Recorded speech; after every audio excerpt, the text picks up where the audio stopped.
Por Trás do Volante, um dos melhores e maiores canais de ônibus do Brasil. Se você deseja ser um profissional do transporte de sucesso, não deixe de conferir os vídeos do canal Por Trás do Volante. Ah, e não esquece de deixar o seu like maroto e fazer a sua inscrição. Isso vai fortalecer e muito o canal. Por Trás do Volante, referência no transporte no Brasil.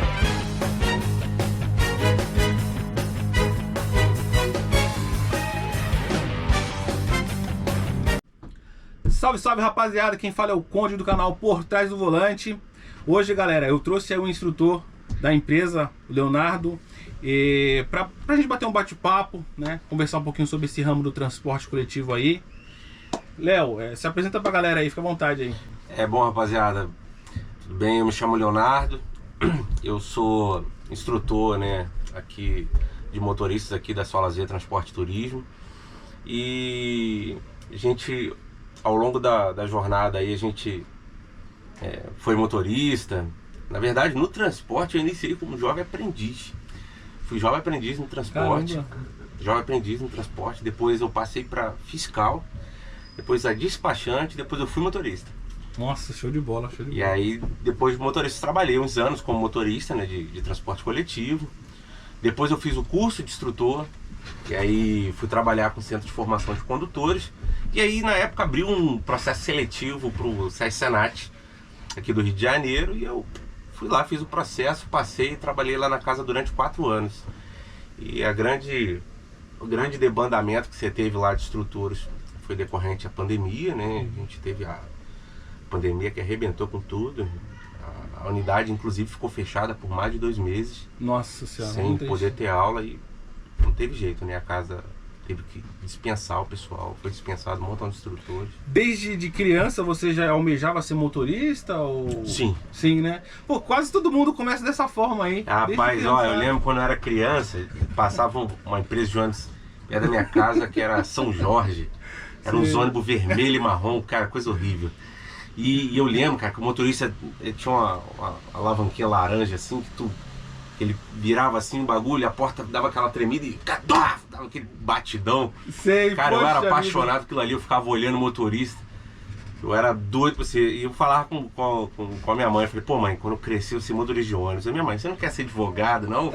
Eu falei, não quer ser médico? Eu falei, eu quero ser motorista de ônibus. Eu queria ser motorista de São Jorge. Não consegui trabalhar em São Jorge acabou. Hoje é transporte blanco, mas não consegui trabalhar lá na época, né? Hoje mudou, né? A empresa mudou, os donos e tudo mais, mas...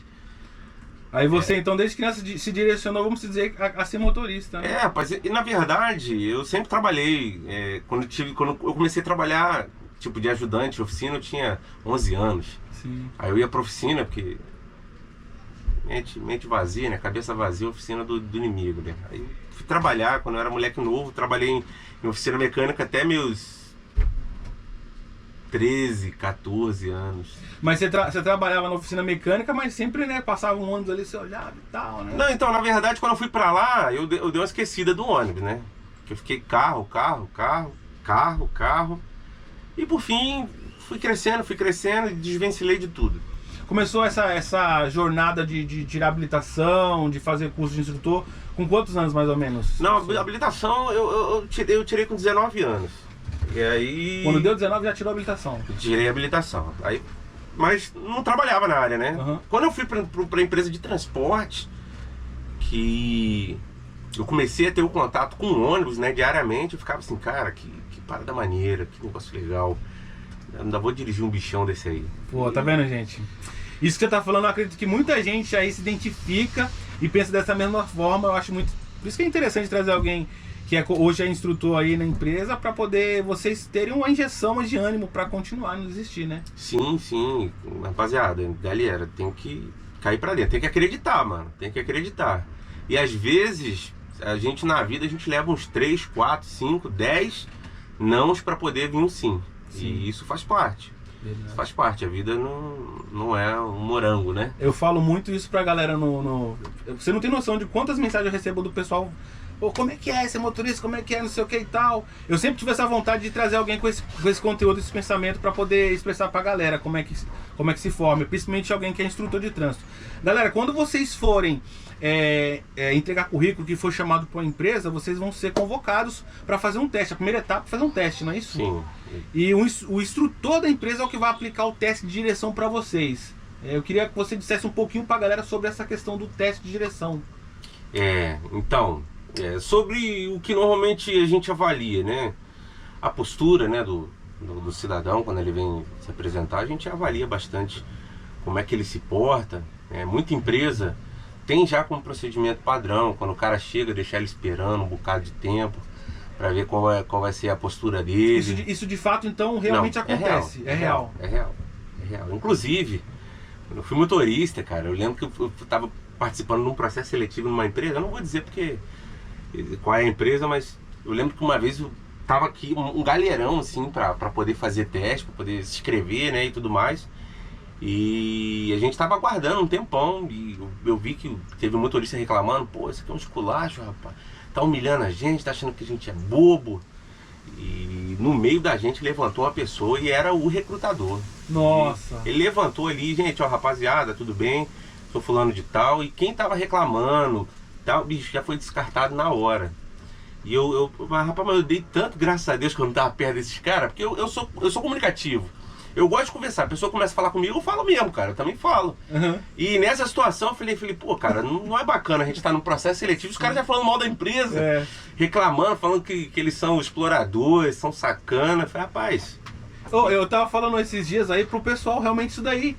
Às vezes o pessoal não acredita não. Você vai fazer um teste numa empresa lá, entrar na portaria lá, tá com aqueles motoristas que começam um tititi, uma conversa e realmente falam mal mesmo. Sim. E isso que o senhor disse aí, por exemplo, pode acontecer. De você estar ali procurando uma vaga, tá no meio de pessoas erradas, às vezes você é uma pessoa boa, Sim. Uma pessoa que tem um grande potencial, mas tá no meio de pessoas erradas falando até o que não deve e toma uma bomba dessa daí. Rapaz, é uma coisa que a gente tem que tomar pra gente. A gente que tá indo buscar um emprego, cara. A gente tá indo na casa lá, bater lá pra pedir uma oportunidade de mostrar o que a gente pode fazer. Você não chega na casa dos outros falando mal dos outros, que você tá querendo emprego, cara. Sim.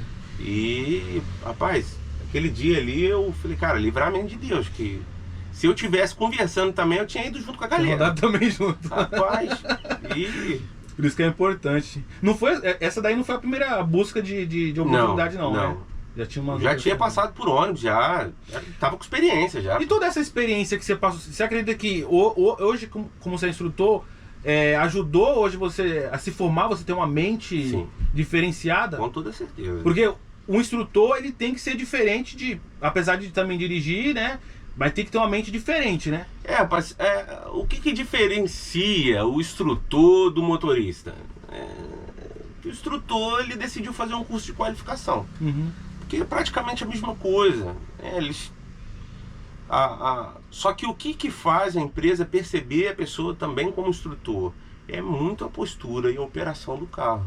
Sim. Né? Você pode perceber, cara, no meio de motorista, você sempre vai ver a galera reclamando de tudo. Você vê o cara que é crítico demais, reclama de tudo, nada tá bom, nada tá agradável, nada tá legal. Né? Esse tipo de postura é notado pela liderança, cara. E tipo assim... Eu acredito que a liderança até entenda que isso é comum entre o motorista, o cara se reclamando e tal. Mas é inaceitável para o cara que tem desejo de assumir uma posição de liderança para ser um instrutor Sim. em alguma coisa. Né? Entender o contexto. Né? Eu vou te falar, gente, olha, no meio do transporte coletivo, cara, tem gente que fica perto da gente só para roubar nossa alegria, bicho. É verdade. Você tá no lugar, cara, a pessoa só vem pra te envenenar, bicho. Verdade. É uma reclamação, cara, tem gente que tem prazer nisso. É aquela velha, não é ditado, né? Mas, por exemplo, você tem uma bandeja com um monte de maçãs, né? Se você colocar uma maçã podre ali, as outras tudo ficam podre também.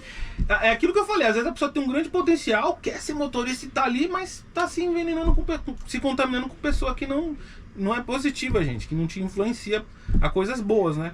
Bicho, o que não te leva pra frente vai te levar pra trás. Então, realmente, de fato. É necessário, como instrutor, você já consegue, só olhando ali o jeito do cara, às vezes o cara pode estar até bem vestido ali e tal, né? Se passando por alguém legal, dá pra você olhar, perceber se a pessoa só de olhar ali... Então, você consegue perceber se ele tem perfil. Agora, as qualificações e as capacitações que o cara vai fazer também vão ser diferenciais. Porque tem gente que tem postura, mas não tem perfil de liderança. Né? A pessoa não consegue transmitir as coisas, tem dificuldade de se comunicar. Uhum. Então, isso é uma coisa que atrapalha também. Pra motorista, assim, o senhor como instrutor, aí vai fazer um teste ali com o pessoal, você já consegue, mesmo antes do cara sentar no volante ali, já consegue olhar e ver assim, falei, isso aqui pelo Então, a jeito... gente não como avaliação para o instrutor, mas para ele ser motorista, a gente avalia sim a postura. O jeito como ele senta, o jeito como ele fala, o jeito como ele se comunica. Quando você vê que o cara é muito malandreado e tal, por exemplo, aqui no fretamento mesmo a gente tem muito isso. Às vezes o cara chega, ele tem uma experiência legal, mas você vê que o cara não tem perfil nenhum de fretamento. Você vê que o cara... Poxa, você está fazendo... Poxa, Léo, você tem essa questão, você está fazendo acepção. Não é uma questão de acepção. De fato, é que quando a gente trabalha no fretamento, a gente trabalha direto com o contrato com a empresa.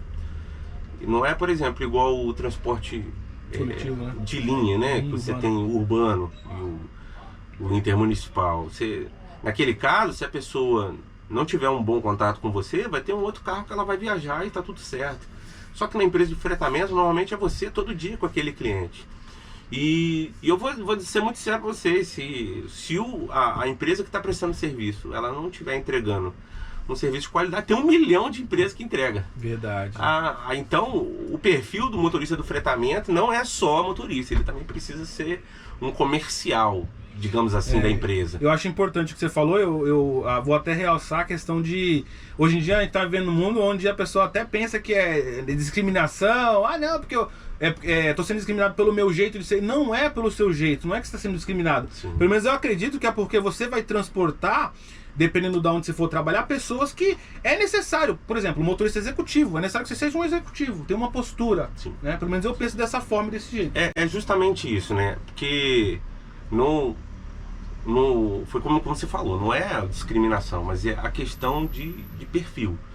E se você tem esse jeito mais despojado, que de repente é aceito numa empresa de outro segmento, por exemplo, como é o caso do urbano, cara, você fica por lá, bicho, mas não tem errado não. O perfil que a gente tem e se o quanto... Por exemplo, eu já tive motoristas que vieram do urbano, tentaram se enquadrar na situação e falaram, cara, isso aqui não dá pra mim não, mano. É muito chato, é muito devagar, eu gosto mesmo da correria, todo mundo entrando no carro, passando na roleta, eu prefiro isso. E eu já tive um motorista que entrou aqui e com 3 meses ele foi lá, pediu o encerramento do contrato e que ia voltar para o urbano porque ele não conseguiu se identificar, não conseguiu se adaptar, não era dele. E eu acho bonito quando acontece isso, né? Quando a pessoa, isso aqui não é para mim e eu tô indo e segue cada um o seu caminho. Porque é muito ruim, porque hoje você vê que às vezes o cara não tá feliz com aquilo, não é o que ele queria, mas ele continua insistindo porque tá batendo dinheiro na conta e a gente vai aguentando. E às vezes o cara adoece, fica cheio de problema. E fora que também, dependendo da pessoa, eu penso que a pessoa pode até causar outros transtornos e problemas, influenciando os outros errado, porque pra ele não tá legal, pra ele não tá feliz, ele acaba falando isso pra outras pessoas, transmitindo isso pra outras pessoas, né? Então acaba contaminando, né? Eu particularmente estou falando muito disso porque é o que eu mais vejo no transporte, cara. No nosso ramo, na nossa área, o que eu mais vejo é isso. Não é porque pra você tá ruim, não tá legal, que pro outro tá a mesma coisa, né? Pelo menos eu penso dessa forma. O calo não aperta igual no pé de todo mundo. Verdade. Léo, partindo assim, meio que pro teste, né? Uhum. Vamos lá, o camarada ele não tem experiência. O senhor como instrutor, ele tá louco para trabalhar, ele quer uma oportunidade ali, mas não tem experiência. O que o senhor recomenda para esse tipo de pessoas? Então, uma coisa que eu aprendi desde pequeno é que às vezes a gente faz o que precisa para depois fazer o que gosta. Por exemplo, na nossa empresa aqui, a gente não tem escolinha. Em empresa que não tem escolinha, não adianta, você não vai conseguir arrumar um trabalho sem que haja uma prévia qualificação da empresa para te entregar um carro de 400, 600 mil reais na sua mão. Então, para a pessoa que quer começar, eu recomendo buscar uma empresa que tenha escolinha. Começa lá, mas a empresa que eu vou começar não é tão bacana, não é tão legal, não é tão glamurosa. Ah, eu queria começar na Águia Branca, eu queria começar na Catarinense. Eu queria começar sendo deputado. Mas a verdade é que a gente precisa de ter um início, precisa ter um pontapé inicial. E o ideal é a pessoa botar o pé no chão. Cara, eu não possuo experiência. Eu vou para uma empresa que tem uma escolinha, vou para lá, vou aprender a profissão, vou esquentar minha carteira, para depois você tentar ir para uma outra empresa. Então é aquela máxima que eu disse no início: a gente faz o que precisa para depois conseguir fazer o que gosta. Não tem muito para onde correr. Ah, Léo, você é instrutor, você queria já ter começado no treinamento? Por Trás do Volante, um dos melhores e maiores canais de ônibus do Brasil. Se você deseja ser um profissional do transporte de sucesso, não deixe de conferir os vídeos do canal Por Trás do Volante. Ah, e não esquece de deixar o seu like maroto e fazer a sua inscrição. Isso vai fortalecer e muito o canal Por Trás do Volante, referência no transporte no Brasil.